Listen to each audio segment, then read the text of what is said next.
5:00. It's sunset in the desert and we're camping.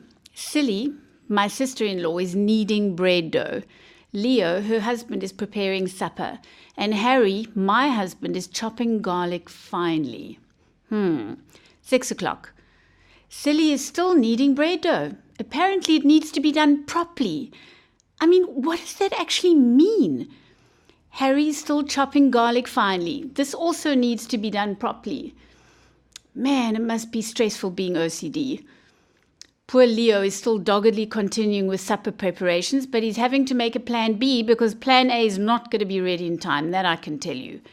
7:00. JT is starting to melt a Savannah bottle over the fire. He's hungry and he's bored. Silly is still kneading bread dough, yes, and Harry is now making garlic butter by hand.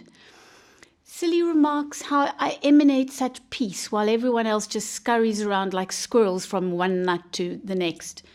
Precisely. Camping is supposed to be relaxing. I'm going to have another Savannah.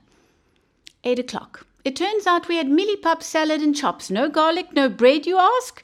No, because surprise, surprise, it's not ready yet. 9:00. Rob, my nephew, is trying to tell jokes around the campfire. But when everyone is either ADD or OCPD or deaf, it becomes somewhat entangled in explanations and repetition. That's it.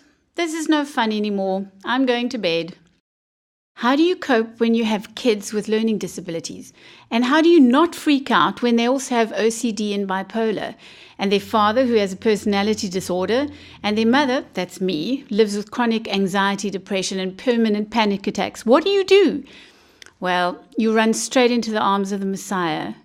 And then you see how he chisels and polishes you and transforms you into the beautiful warrior that he planned for you to be from the beginning of time. How do you think we're going to rule with him one day if we're not trained? This life is a hardcore training ground. Allow him to train you to become fit to rule with him one day in eternity.